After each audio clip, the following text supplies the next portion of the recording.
Estamos juntos mais uma vez para lermos o livro Voltei, do irmão Jacó, psicografado pelo nosso querido Chico Xavier.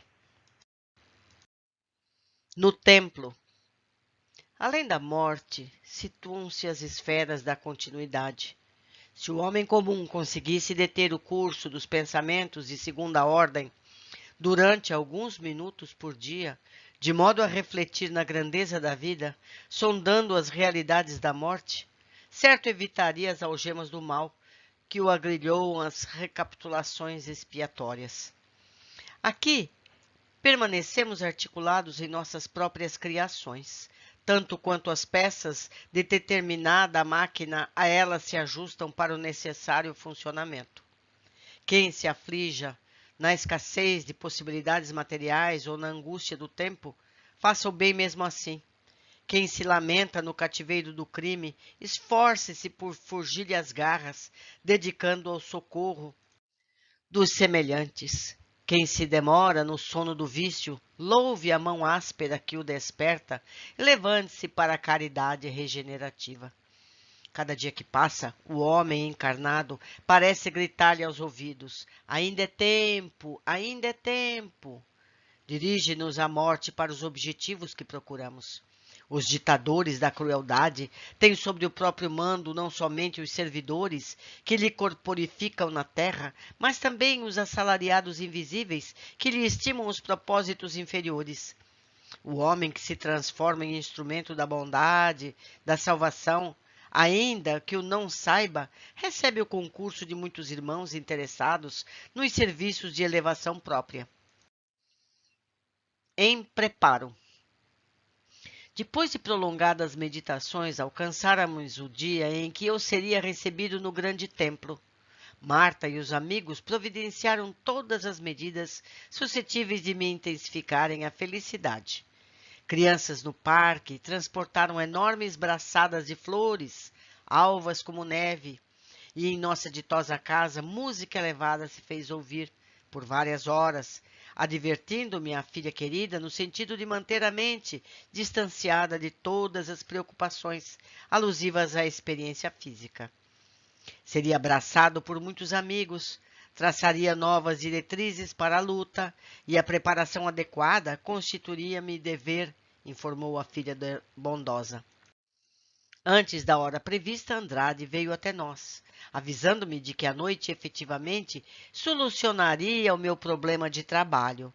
Reencontraria muitos companheiros, mas eu longe estava de imaginar que reveria a maior parte dos próprios espíritos com os quais havia convivido pessoalmente nas sessões de serviço realizados na Terra. Em pleno santuário. À noite, quando as constelações se derramavam no céu muito azul, todos nós, de alva roupagem, tomamos o caminho do santuário. No átrio fulgurante, esperavam-me muitos amigos do espiritismo brasileiro. Estenderam-me os braços e, não obstante, envergonhado por não possuir um halo brilhante, enquanto eles todos se mostravam envolvidos em auréolas luminescentes, penetrei o interior. Subimos até que num salão adornado de amplo, vários irmãos que eu conhecia e receberam generosamente. Talvez inspirado por Marta, admirável grupo orquestral executou o Ouverture de La Gasa Ladra, de Rossini, com que emoção acompanhei a peça avassada em suave encantamento. Saudades do meu antigo lar terrestre. A esposa, as filhinhas educadas na elevada compreensão da arte divina. Estavam vivas dentro de mim. Que imenso desejo de reuni-las de encontro ao peito e demorar-nos assim, unidos em espírito eternamente. Não contive as lágrimas copiosas. Cessada a melodia, extenso grupo coral de meninos orientadores entoou o formoso hino intitulado O Irmão que Volta de Longe. Apesar da palavra amorosa de Bezerra, de Guilom, de Cirne, de Marta, eu nada podia responder. Alguma coisa me entravava a garganta. Sentia-me criança de novo, na tela da memória. Reviva, minha abnegada e valorosa mãe, como se estivéssemos na Europa distante. Sentia-lhe o braço carinhoso, ouvia-lhe a voz, as despedidas. Vai, meu filho, trabalha dignamente, sê bom para com Deus e para com os homens. Um dia ver-nos-emos de novo, no lar. Fitava as crianças a me sorrirem cantando, escutava os companheiros estimulando-me um bom ânimo, reparava um ambiente doce e festivo, emoldurado em filigrana radiosa, e perguntava a mim mesmo se aquela não era o lar divino que minha mãe se referia em meus dias de infância. Centenas de entidades congregavam-se em torno, respeitosas, e ao fundo uma centena de espíritos singularmente iluminados se mantinham em profunda concentração. Andrade mostrou-nos e esclareceu. Aqueles são vanguardeiros da pureza e da sabedoria, que fornecem fluidos para as materializações de ordem sublime. Não consegui enunciar a impressão que me causavam, em vista do pranto a embargar minha voz. Entretanto, notei que, ao lado deles, vasta câmara lirial se prolongava além, na parte da torre que ocupávamos. Das janelas próximas, dominava grande parte da cidade com o olhar, maravilhando-me a contemplação da noite pacífica e formosa, repleta de harmonia e de luz. Nova família de serviço. Possivelmente com o objetivo de arrebatar-me à extrema emotividade em que me envolvera, o irmão Andrade conduziu-me ao largo recanto do recinto, apresentou-me algumas dezenas de companheiros tão obscuros quanto eu mesmo e explicou. Aqui, Jacó, se alinham os cooperadores do seu trabalho edificante, que prosseguirá mais ativo. Choveram abraços de alegria e camaradagem. Reconheci muitos deles que haviam partido anos antes de mim. Surgiu a conversação jubilosa e discreta. Alguns indagavam de meus derradeiros serviços doutrinários. Muitos se reportavam aos nossos encontros e reuniões em variados pontos do rio. Diversos médiuns de meu conhecimento aí apareciam. A nota predominante na palestra era a esperança no futuro. Lastimavam todos, qual ocorria a mim mesmo, não haverem aproveitado as horas no corpo físico dentro da eficiência desejável. Poderíamos ter concretizado muito mais o nosso idealismo cristão na causa que abraçáramos, se tivéssemos usado a aplicação com o mesmo ímpeto com que procurávamos conforto no campo do ensinamento. Enfermos em cujo tratamento cooperara, através de passes, enalteciam a fé com que se haviam separado da carne e exprimiam o júbilo com que aguardavam a possibilidade de auxiliarem os entes queridos ainda presos nos círculos terrestres. Dentro do meu ser vibravam incentivos novos. Não merecia semelhantes demonstrações de confiança e apreço, mas repreenderia as lições a que, se autoridades superiores nos permitissem a congregação para o serviço útil, poderiam contar com as minhas energias apagadas e humildes. Certo velhinho, que se afirmava insistente dos meus trabalhos em Botafogo, informou-me de que muitos dos presentes eram elementos evangelizados em nossas próprias reuniões de preces. A maioria fora trazido de múltiplos lugares, depois de longas tarefas e provas de reajustamento, a fim de juntos recomeçarmos o trabalho. Elucidou Andrade que eu poderia continuar repousando ao lado de Marta por mais tempo e que, no instante oportuno, mobilizaria o grupo da assistência fraterna a que me dedicara nos últimos anos da experiência carnal, para que a desencarnação não me impusesse intervalo ruinoso às atividades. Abracei os companheiros um a um, extremamente comovido, e expliquei que não iriam trabalhar comigo, e sim eu próprio que seria colaborador deles. Seríamos um conjunto de servos do bem, procuradores da luz do serviço digno, constituiríamos uma só família, em nome do eterno amigo, nosso Senhor Jesus Cristo. Fazemos uma parte aqui, meus amigos. Se ele, que tanto fez, se julga ter trabalhado pouco, e nós? Como estaríamos? Precisamos apurar a nossa dedicação. Continuando. Momentos divinos. Voltando à presença de Guilom e outros amigos, reparei que o silêncio se fez profundo e indefinível. Bezerra nimbado de intensa luz, tomou lugar entre a grande assembleia e o conjunto de irmãos que oravam estáticos e alcançou, ao Mestre Divino, sentida prece.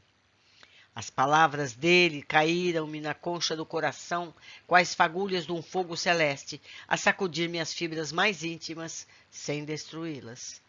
Rogava magnânimo a Jesus me fortalecesse e me inspirasse dentro do novo ministério. Tão excelsas eram as expressões de súplica que estranho fenômeno se produziu ante os meus olhos assombrados. Ao toque da oração, os amigos iluminados se fizeram mais radiantes, mais belos, e as flores do recinto, como que nimbadas de oculto esplendor, passaram a irradiar maior brilho. As lâmpadas ali eram as almas, inflamadas de amor e claridade, a derramar-se, intensificada e divina, não alarmava o coração. Pétalas de fluidificação, substância azul, começaram a cair sobre nós, portadoras de delicado aroma, a se desfaziam de leve em nossa fronte, como se obedecessem a um amoroso apelo formulado pelo sublime irmão. Marta amparava-me, porque as lágrimas de Ventura, embora tranquilas, me faziam vergar, abatido e trêmula. Quando Bezerra terminou, oh, intraduzível maravilha! Na câmara alva surgiu de repente uma estrela, cujos raios tocavam o chão. Tão comovedoras vibrações se espalharam no recinto que não suportei a companhia dos iluminados. Afastei-me instintivamente para a faixa a que se recolhiam os companheiros de organização opaca. Marta seguiu-me, simbolizando um anjo guardião pressuroso e terno. E lembrando a hora em que a vi, carinhosa e linda, nos serviços da materialização do Pará, em 1921, enquanto eu ainda vestia a carne física, ajoelhei-me humilde, no que fui por ela acompanhado. Guilom e os outros me fitavam com lágrimas, e contemplando a estrela, que começava quase imperceptivelmente a tomar forma humana, gritei em pranto que eu não era digno daquelas manifestações de apreço e nem merecia a visita divina que principiava a revelar-se.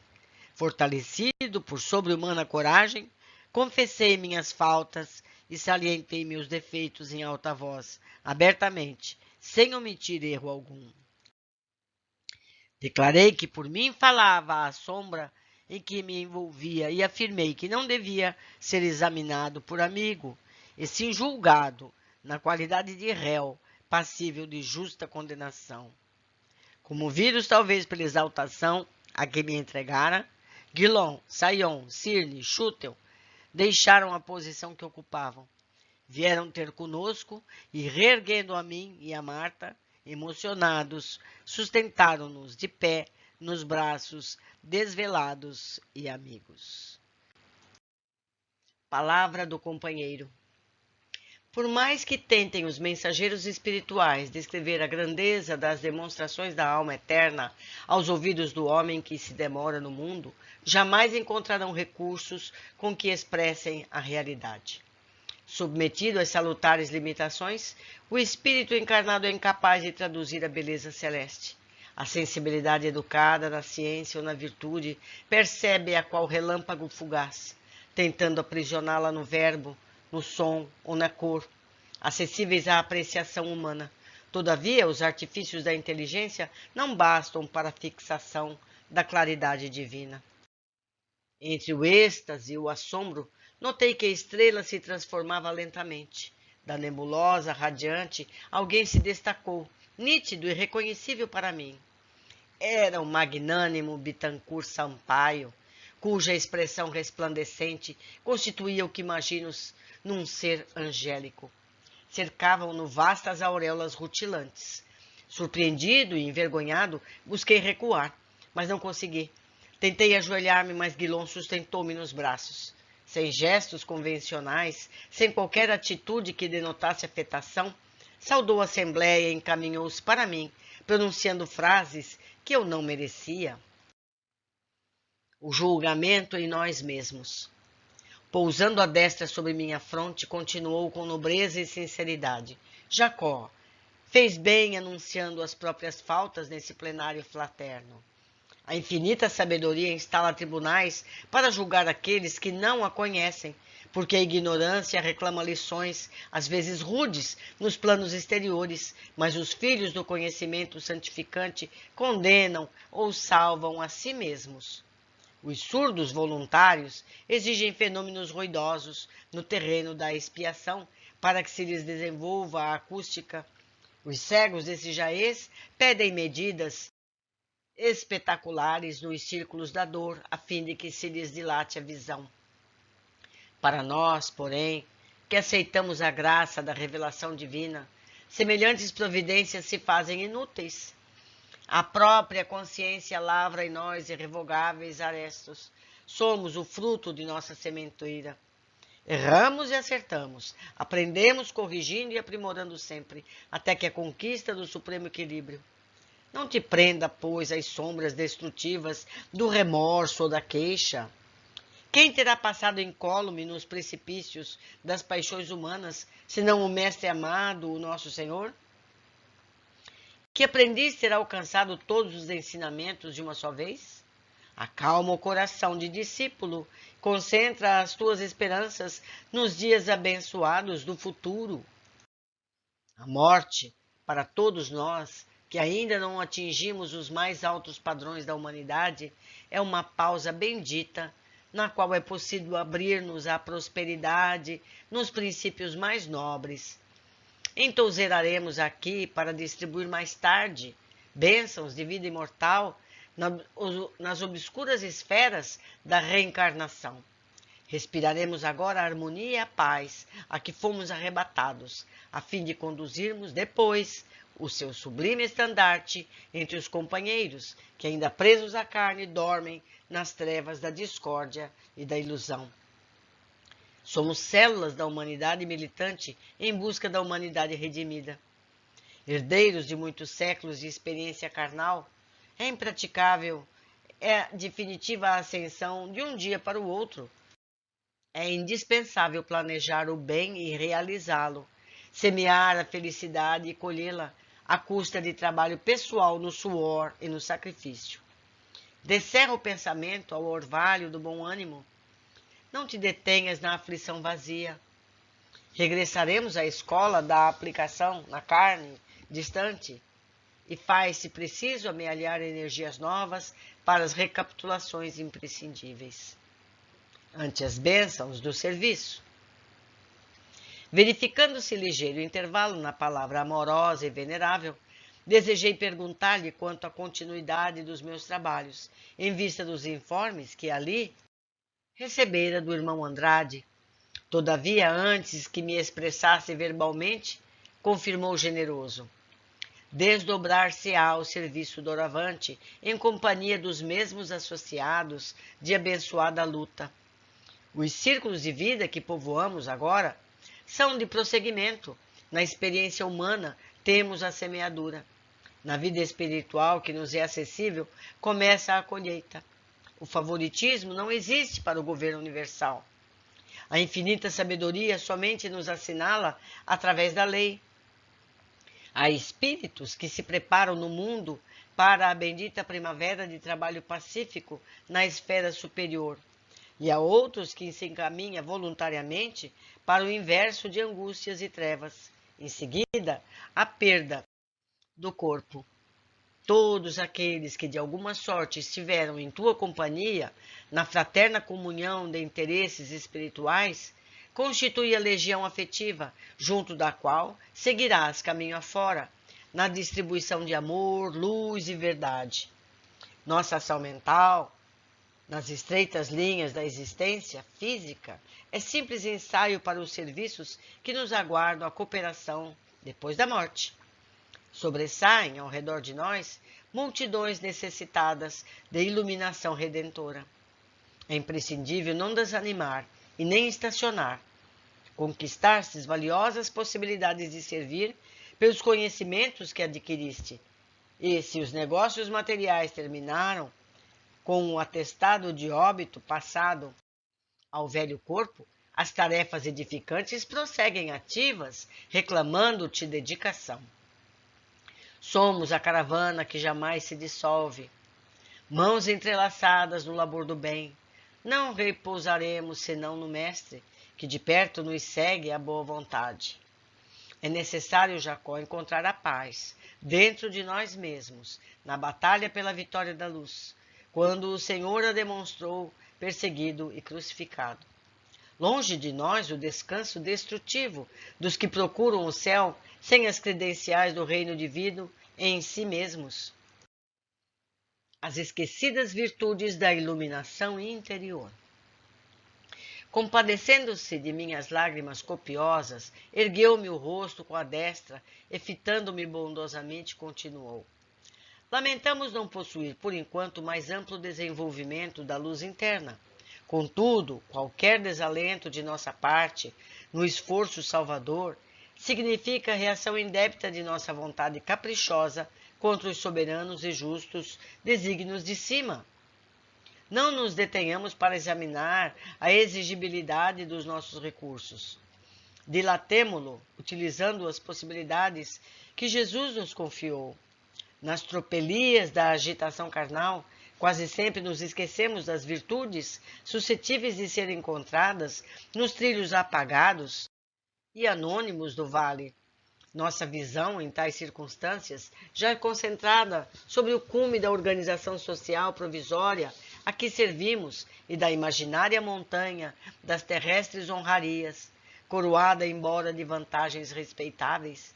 Esperamos o bem-estar e o prazer, a sagacidade e o domínio, as facilidades temporárias, as considerações fantasiosas ao nosso personalismo menos digno, olvidando completamente, às vezes, os dons sagrados dos deveres humildes e desconhecidos. Cedendo à impulsividade que nos preside aos instintos primitivistas, despreocupam-nos de adquirir simplicidade e amor, paciência e renúncia, resignação e esperança, dádivas de vida eterna que o herói celestial nos ofertou aos pés da cruz. Impressionamo-nos com o Salvador nas claridades sublimes da ressurreição, mas ignoramos o Mestre crucificado. Agrada-nos dispor, aborrecer-nos obedecer, buscamos a autoridade, desdenhamos a disciplina. Exercemos severo exame sobre os atos alheios, sem qualquer vigilância ao próprio coração. Entendemo-nos perfeitamente com o ruído, com a leviandade do mundo que nos cerca os sentidos inferiores. Mas raramente nos comunicamos com o Espírito sublime do Cristo na própria consciência. Sabemos cair depressa, contudo, dificilmente nos decidimos a levantar.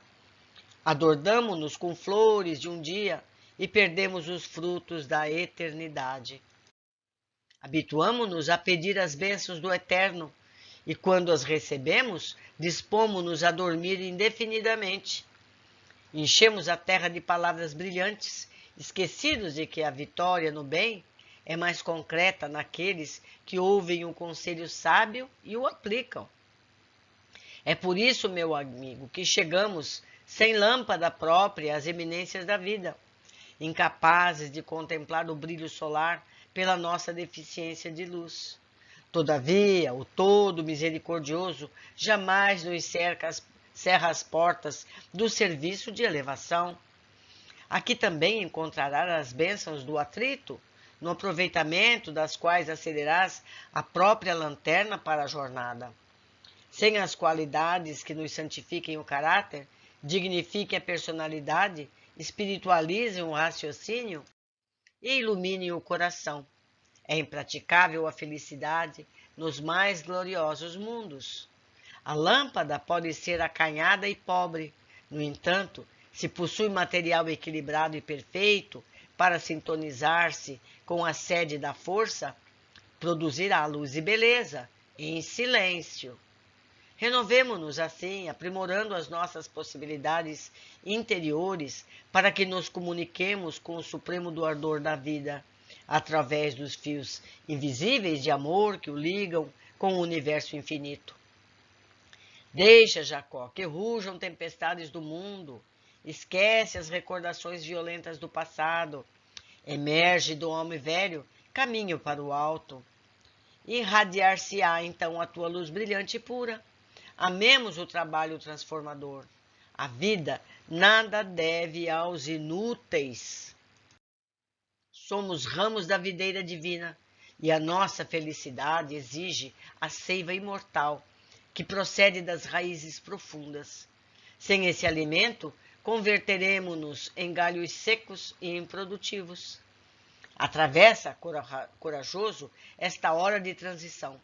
Reanima-te no Senhor e não desfaleças. O fim da reunião. Em seguida, como desejara subtrair-nos a ideia de cerimonial, passou a conversar naturalmente conosco. Referiu-se aos companheiros que lhe compartilhavam as atividades na esfera em que se encontra, entabulou particular palestra com Guilom sobre o evangelismo no Brasil e as angústias do mundo moderno. Mais 4 entidades ligadas ao fraternal mensageiro se materializaram em figura harmoniosa e fulgurante. Abraçaram-me com carinho e cantaram, com os meninos orientadores, um hino suave, consagrado a Jesus. Em torno de mim, os doces entusiasmos da Boa Nova traçavam planos de sagrada cooperação com Cristo. Reportavam-se os amigos presentes às multidões de espíritos fanatizados no mal e aos sofredores desencarnados de todos os matizes, examinando recursos para esclarecê-los, ampará-los e auxiliá-los. Mas apesar do interesse com que lhes registravam os projetos de renovação redentora, não tinha comigo senão lágrimas de compunção e reconhecimento. Outros cânticos se fizeram ouvir comoventes e formosos, e quando Bittencourt Sampaio e os dele se despediram de mim, deslumbramento e júbilo, senti a princípio uma revolução interior, de profundas consequências no meu futuro. Perdera momentaneamente a curiosidade doentia que me orientava até ali. A claridade dos outros me acentuava a obscuridade. Minha inquietação característica centralizava-se. Por que avançar no conhecimento cerebral de almas escuras? Cabia-me mudar de rumo. Na realidade, fora agraciado pela benevolência de muitos amigos que me rodeavam o espírito de atenção e ternura. Mas nos recessos do meu ser jaziam sinais de minha inaptação ao reino do Senhor que eu ambicionava servir. Antes de estendê-lo aos outros, tornava-se indispensável construí-lo dentro de mim. Embora a beleza inesquecível daquela noite de amor, as graças recebidas confirmavam-me, no fundo, as primeiras impressões de que eu não passava de um mendigo de luz. Muito bonito, meus amigos, muito bonito. E que tudo isso nos sirva de exemplo, não é verdade? O que estamos nós fazendo? Vamos trabalhar mais pelo bem de todos e de nós mesmos.